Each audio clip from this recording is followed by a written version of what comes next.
Iba a empezar la charla, la mesa redonda, con una frase, pero viendo la media de edad quizá no sea del todo adecuada. Es una frase de Trainspotting 2 que habla de que la nostalgia es hacer de turista en tu propia juventud. Quizá ahora de lo que estamos hablando realmente es de hacerte turista en la juventud de otras personas, de personas que nos preceden, no en todos los casos, en el mío no, pero sí en muchos casos. Para hablar de la nostalgia nos hemos fijado, para empezar, en una película que se ha estrenado hace poco, que se llama Ready Player One, que, por ejemplo, en Cine Divergente han titulado la crítica al Palacio de la Nostalgia. No sé si estaréis de acuerdo con esto, pero ¿vosotros creéis que la nostalgia es el vector del audiovisual contemporáneo? Bueno, para mí, claro, es lo que dices. Yo al final toda esta nostalgia no la he vivido, no tengo ninguna referencia. Todo de esto, de lo que a la otra gente le resulta nostalgia, a mí me ha venido a los 18 años, digamos. Porque claro, lo he visto más tarde. Y entonces sí que te hace, en cierta manera, separarte de ello y ver la película por lo que es lo demás, sin que te afecte tanto como a otra gente que he conocido que salen de la película y están emocionadísimos porque les ha tocado la fibra ahí súper fuerte. Y sin embargo, a mí esto no me pasa. Bueno, primero es que, claro, tocas el primer tema, Ready Player One, y ya es que me vengo abajo.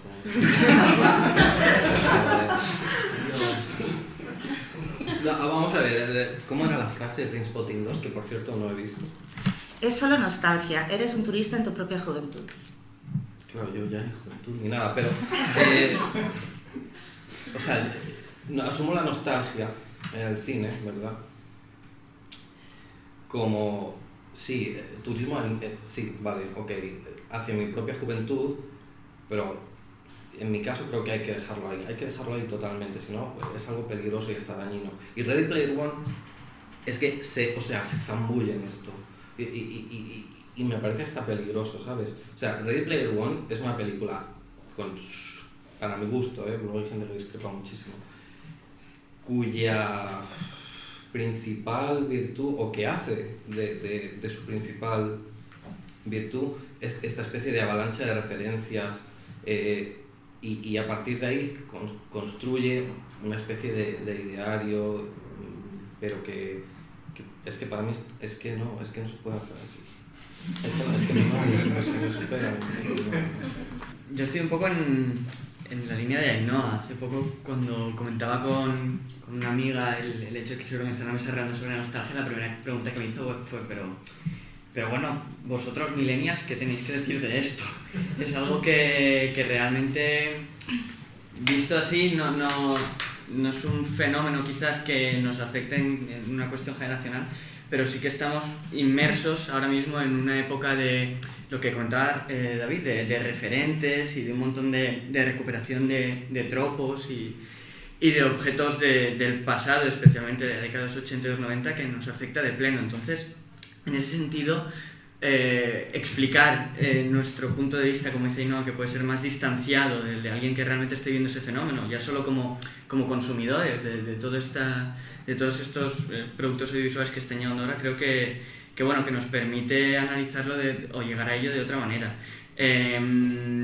Claro, creo que estaría bien explicar de qué hablamos cuando hablamos de nostalgia, ¿no? De qué tipo de objetos o de cosas nos referimos y qué uso se les da. Es un poco la frase de Godard que decía: no es de dónde traemos las cosas, sino hacia dónde las llevamos. Entonces, creo que en Ready Player One es muy interesante porque se plantean dos tipos diferentes dentro del mismo objeto de nostalgia. Uno que puede ser, como comentaba David, el más perjudicial quizás, que es este del easter egg, del huevo de Pascua, del referente, del guiño, de la identificación, del decir, ostras, lo que decía, no, ser emocionado porque has pillado todos los guiños o las interpelaciones que el director te ha hecho y dices, claro, es que todo esto lo identifico, que es un modelo, y luego el otro, que es el que creo que está muy bien expresado. No quiero hacer ningún spoiler de la película, ni anticipar nada, pero hay una secuencia que es digna de estudio, que tiene que ver con El Resplandor y precisamente con esa idea del turismo, que no solamente hace una recuperación de un objeto pasado, sino que le da una relectura. Es precisamente el guiño, la parodia, esa inmersión ahí en esa pieza de otro tiempo, lo que me parece que es un tipo de nostalgia más interesante porque genera discurso, no se queda solo en el guiño vacío, en la referencia, en el objeto, en el fetiche, sino que va un poquito más allá. Yo creo que en este debate se dan dos circunstancias. Una es entender qué es la nostalgia, o utilizar la nostalgia de una manera prácticamente gratuita, como es el caso de la serie Stranger Things, que todos la tenemos en la cabeza. Yo sé que para mí no me aporta absolutamente nada, me parece intrascendente y es todo fachada. Y otra cosa es hablar del reciclaje cultural, que en el caso, por ejemplo, de Ready Player One, yo creo que nos derivamos demasiado del analizar todos esos ítems culturales que hay. Por cierto, esto ya lo hizo Tim Burton en su momento, con otro tipo de cine de derribo, con otro tipo de cine incluso haciendo homenaje a clásicos de la Universal, etc. Y era exactamente el mismo ejercicio que hace Spielberg. ¿Qué le pasa? Que Spielberg además de esas capas de cultura popular que introduce en su cine, y sobre todo en esta última película, tiene un discurso. Y tiene un discurso que es coherente con su discurso a lo largo de los años y de las décadas. Es decir, si tú coges Ready Player One, verás que, por ejemplo, la puedes equiparar a Hook, que quizás es su película más fallida. ¿Por qué? Porque el protagonista es ese ser inocente que tiene un mundo propio y a partir de ahí construye o deconstruye. Entonces, quiero decir que la nostalgia o el reciclaje para mí son dos cosas diferentes. Es como utilizas todo ese material, a veces material de derribo, a veces material popular, y cómo lo haces propio y haces un discurso propio. En cuanto a reboots, en cuanto a sagas, en cuanto a todo esto, hombre, si tú coges, por ejemplo, el tema de Alien, Ridley Scott, ¿cuánto hay de reciclaje cultural? ¿Cuánto hay de autogestión de tu propio material y llevarlo hasta un límite o con un discurso propio hacia otros lugares? Y en el caso de Ridley Scott y de Alien, por ejemplo, veremos que desde su primera película, que es Alien, El octavo pasajero, ha habido toda una serie de suertes de adaptaciones de segundas partes, terceras y tal, más o menos aceptadas, hasta llegar a Alien Covenant, que es una película para mí que habla a la primera en cuanto a calidad y manteniendo un discurso absolutamente propio. ¿Qué hay de nostalgia o de reciclaje en esto? En el caso de estos directores que ya tienen un mundo propio muy sofisticado y muy bien articulado, creo que nada. Es parte del discurso propio del director, del discurso de autor, para entendernos. Y luego hay lo que estamos viendo en las series de televisión, como hablaba de Stranger Things, donde el elemento nostalgia vende, procura vender, es un elemento comercial, y ahí el contenido pues es prácticamente vacío. Mike, don't do it. Seriously, don't do it, man. Seriously, don't. Troy, I don't think it's a good idea, man. Mike, don't! Dentist office opens in 5, 4, 3, 2, Mike! También es verdad que igual estamos confundiendo nostalgia con universo cultural. Es decir, por ejemplo, toda la cultura que se ha hecho en Europa está basada en Grecia y en Roma. Y la gente no va diciendo, oh, tenéis nostalgia de la época romana o la época griega. Quizás que nuestros referentes actuales se construyeron a través del cine que se ha hecho en este último siglo y sobre todo a través del cine más popular que se hizo popular en los 70, 80, menos en los 90. Pero es que este hombre te está metiendo a Chucky tirándose al cuello de alguien, quiero decir.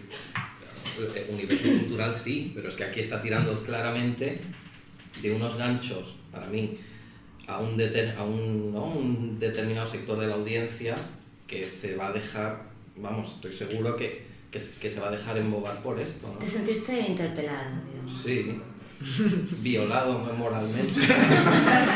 Muchas películas de cine fantástico, yo veo que, o sea, te cuentan una historia y luego el subtexto ¿no? Lo meten ahí un poco, para mi gusto a veces con calzador. Quiero decir, la gente no ve fantástico por estos subtextos, yo creo que lo ve pues por, no sé. Yo creo que el fantástico ahora más que nunca engloba muchas más opciones y la óptica del fantástico está más abierta que nunca a miradas de cine de autor, a cosas mucho más interesantes. Claro, si tú te me vas al fantástico más ortodoxo, introducimos el gore, cine de fantasmas. Hombre, sí que hay unos cánones y con los cine de fantasmas podemos también hablar mucho, porque por ejemplo, ¿qué han aportado diferente y genial los japoneses, ¿no? Es decir, creo que ahí sí, ahora mismo, Pediatras estamos en un momento muy dulce, en que cada vez se están alambicando más, se están hibridando más los géneros. Te lo digo porque pongo muy en cuestión eso yo, es decir, no lo sé, esos códigos tan férreos yo no los veo tan férreos. Vamos a ceñirnos otra vez a la nostalgia. ¿Creéis que la nostalgia tiene un valor económico ahora mismo en el cine? Muchísimo. Es el motor principal. O sea, quiero decir, aquí, esto es lo mismo que cuando, no sé si os acordáis, pero a principios de los 2000, Rocío, sí, fue como una burbuja enorme de comedias románticas. O sea, básicamente la carrera de Jennifer Aniston es principios de los 2000, Kate Hudson, todo. Y creo que con el cine nostálgico va a pasar lo mismo. Es un poco el hueco de la comedia romántica han ocupado ahora las películas de superhéroes, ¿no?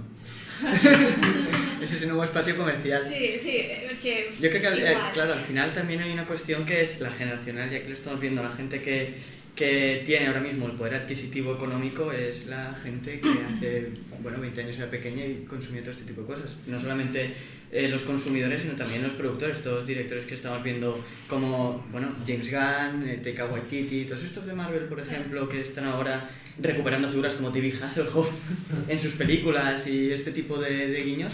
Claro, es una cuestión también muy generacional de lo que ellos han amado. JJ Abrams, por ejemplo, también es otra figura que se considera como el discípulo de Spielberg, ¿no? De alguna forma, y él reactiva también toda esta recuperación de tropos de películas.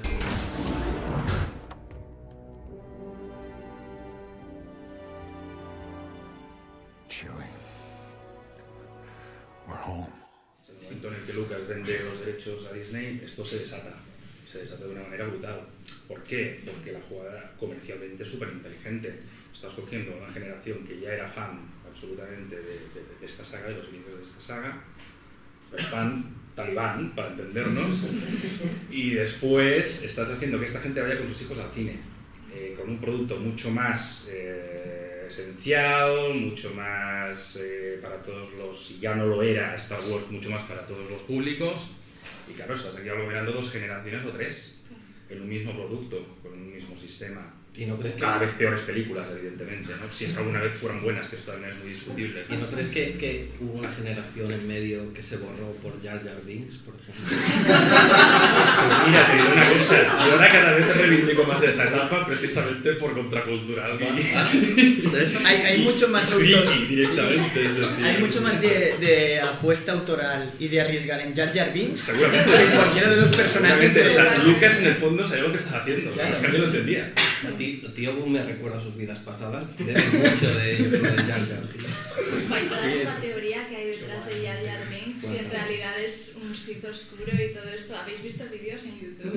Es súper interesante y hay como 1000 pruebas, pero que después en la tercera ya lo cambiaron porque a la gente no le gustaba Jar Jar Binks. No, pero fijaros también que ahí en medio está, por ejemplo, se recupera la saga de Galáctica para hacer una serie nueva y es fantástica. Y ahí te compro absolutamente la nostalgia, que no tiene nada que ver, que es prácticamente 4 elementos que se repiten, pero es como revestir un universo con un traje nuevo, ¿no? y absolutamente de lujo. Ahí, por ejemplo, si eso es nostalgia, te la compro. Claro, aquí siempre tenemos que mirar mucho la calidad del producto, qué nos quiere contar, qué volver a revisar una historia, un producto que en un momento dado tuvo un cierto éxito, un cierto revuelo. Cuando lo vamos a poner al día, ¿qué vamos a aportar de nuevo? Y ahí entra el tema de la autoría, entra el tema de muchas cosas. En la industria lo que está pasando mucho es que hace años que las ganancias en el cine de las entradas y todo esto están súper estancadas. Y lo que está pasando es que con los costes de marketing y todo esto, los costes están subiendo muchísimo. Entonces, las compañías de Hollywood tienen 2, o sea, abren a China, que lo cual con las cuotas que tiene China es como imposible, casi. Bueno, imposible, tienen que currárselo mucho. O si no, apuestas segurísimas. Y por eso está creciendo la nostalgia, porque, claro, sabes que alguien, por lo menos, que era fan hace 20 años, va a ir a verla. Entonces... Y se va a comprar la camiseta, exacto. el muñequito, no sé qué.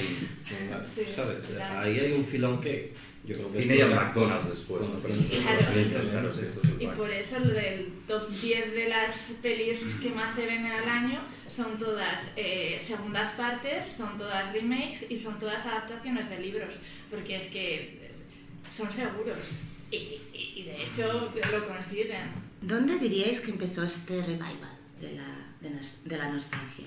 Porque yo diría que lo he visto toda la vida. En un principio, cuando yo era más joven, era sobre los 70, la nostalgia. Pero una cosa muy limitada, ¿no? O sea, no es la causa se pueden plantear... Al menos en música, porque se da en todos los ámbitos, no solamente sobre el cine. Sí, en música sí, pero bueno... Sí, en música sí, pero en cine, o sea... En los 80, por ejemplo, ¿qué había de nostalgia? ¿No? Esto habría que preguntárselo a la generación de Yo tus creo que padres. sí, yo creo que muchas cosas. Sí, Hay una mirada a los 50 y a los Sí. 60 y a, bueno, no sé, muchísimas películas de comedia, incluso de terror, toda la estética es absolutamente... Que tengo apuntado American Graffiti, por ejemplo. American Graffiti, etcétera. Y sí que hay una mirada... Peggy Sue se casó un par de sobre décadas los atrás. 50 Es el mismo también, fenómeno si lo queremos ver 60. repetido. Sí, Gris, y luego están los biopics musicales, que hubo la moda, ¿no? De que si La Bamba, que si Gran Bola de Fuego, pero me parece un sector, o sea... No movía tanto dinero. Una cosa más marginal, yo creo. No. En la diferencia entre esa nostalgia que pasó antes y la que vivimos ahora, ¿es un tema económico, un tema de redes sociales? Por ejemplo... Un tema de nuestra generación, Claro. que somos lo peor y solo pedimos lo mismo todo el rato. Yo creo que hay un tema de intenciones y hay un tema lucrativo. O sea, la nostalgia es la forma más lucrativa de enfrentarse al pasado, fijo. Y luego es que, por ejemplo, cuando Curtis Hanson hace LA Confidential, ¿no? Todo el tema nostálgico del cine negro de los 50, yo creo que él no está pensando en esos abuelitos que ahora tienen 70 años y que, qué bien ver a Kim Basinger haciendo... No, pero estoy seguro, bueno, no lo he preguntado, pero casi seguro que no. Pero no lo tengo tan claro que ocurra con los cineastas de hoy en... O sea, el remake de It, me lo explica, ¿no? Sí, eso, o sea... Suspiria se va a hacer remake también. También, fíjate. Pero It es una película que, o sea, hace mucho más ruido antes de que se estrene que después. O sea, la nostalgia es... O sea, en 2018 es crear memes. Pero ahí está Stephen King. Cuidado. Es decir, ya no es que estás haciendo un ejercicio de nostalgia a partir de un material o de una película que se pasó como se pasó en su momento y tuvo la repercusión que tuvo a posteriori. Sí. Estamos hablando de que yo creo que cualquier cosa que ya aparta del material de Stephen King ya tiene un peso, una dimensión para cualquier público, muy importante. Y luego el matiz, creo que también es importante. Ya.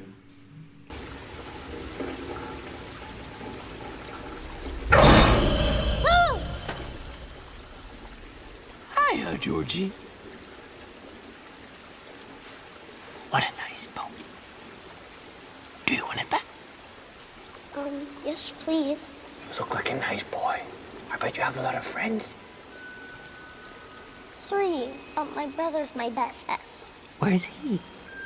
In bed, sick. I bet I could cheer him up. I'll give him a balloon. Do you want a balloon too, Georgie? I'm not. Hablábamos de cómo empezó todo esto, la nostalgia actual. ¿Creéis que fue Super 8, JJ Abrams, fue culpa suya, todo?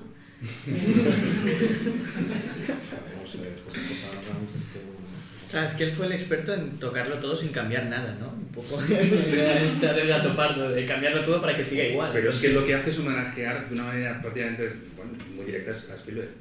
Claro, exacto. Pero Spielberg no hace ese ejercicio consigo mismo, que es lo que yo Spielberg estaba de estoy... productor ahí, ¿no? ¿Eh? En Super 8 está Spielberg de productor. Sí, pero quiero decir, pero digo, en el punto de director, en el punto de director es un homenaje, es decir, o sea, haber dirigido perfectamente Spielberg, pero Spielberg precisamente yo creo que no la dirigió porque es demasiado un producto que él ya hizo en un momento dado.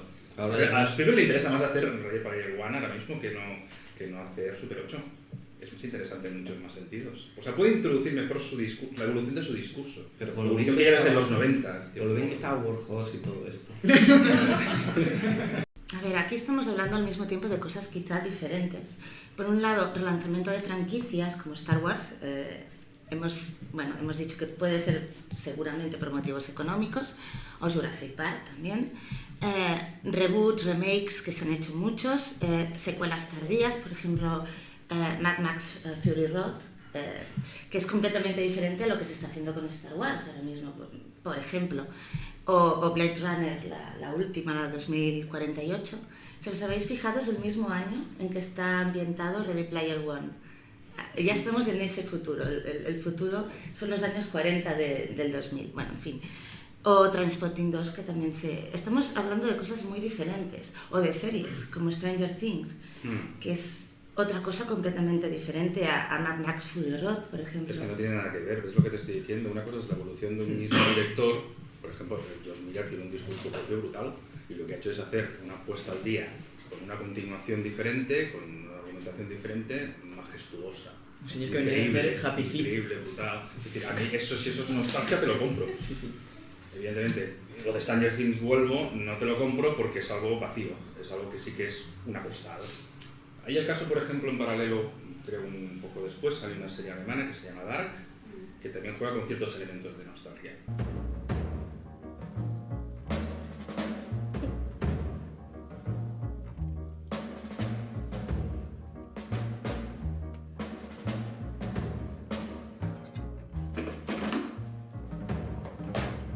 Here's your coffee.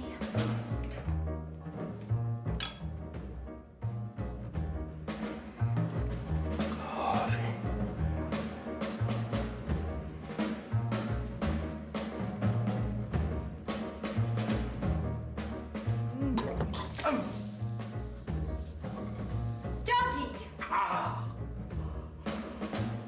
Hi. ¿Y del retorno de Twin Peaks? Bueno, es que eso ya... eso es una maravilla que... Sí.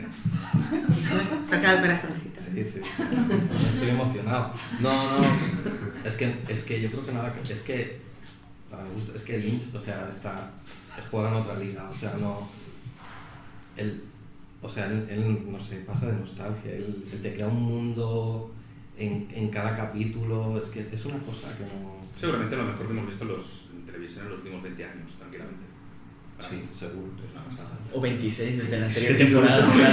Hombre, en medio a lo mejor había algo que se me escapa, ¿no? Pero claro, es un pasote desde la diferencia es abismal. Claro, es que es... Claro, pero es que hablamos de la diferencia precisamente entre lo que es el reciclaje o la reutilización y lo que es la evolución artística, de un discurso del director. que de hecho es una serie que está peleando constantemente contra esa nostalgia. Quiero decir, es una serie donde el protagonista se pasa toda la temporada volviendo a ser el que era. Y hay ese elemento del desencanto también. Exacto. Es decir, no sé, como se ha hecho en algunas películas, es decir, que había el clásico y luego a lo mejor el director ha optado por hacer una segunda parte en la que ya se ve esos personajes en una evolución, en un contexto de decadencia, y eso es genial, me parece fantástico. The Last Speed to Show, por ejemplo, y la película que creo que se llamaba, no recuerdo, bueno, la segunda parte que hizo Texasville, creo que se llamaba, pues para mí es como un ejemplo de eso, ¿no? Es decir, coger los personajes, hacerlos esperar, macerarlos unos años y después ponerlos en un contexto diferente. Sí, o sea, además que comercialmente es una locura, sí. O sea, ¿no? Traerte una serie 25 años después y coger los mismos actos, o sea, es una cosa, bueno, como Lynch nunca ha tenido en cuenta nada de esto. Se hizo con Expediente X también, aunque con intenciones diferentes. Es la otra cara, ¿no? Es como Expediente X es justo... El reverso tenebroso. El reverso tenebroso de la nostalgia. Sí. Lo que pasa es que Expediente X, que hicieron la segunda parte, ahora no funciona porque los temas esos ya no interesan, están muy superados. Es decir, entonces yo intenté hacer el esfuerzo de ver esa segunda parte, pues es que esto, claro, los 90 tenía su qué. Pues que ahora el tema extraterrestre enfocado según cómo, oculto enfocado según cómo, no funciona ni de cómo. Es que todo, superadísimo, ¿no? Toda esta elipsis de Expediente X lo ha estado cubriendo Cuarto Milenio. Claro, correcto. Pues si os parece, ya es la hora. Nos echan. Sí. Muchísimas gracias por venir, ha sido muy interesante y a ver cómo evoluciona todo. A ver si tenemos un film. Dentro de 40 años de que estaremos hablando. Perdón,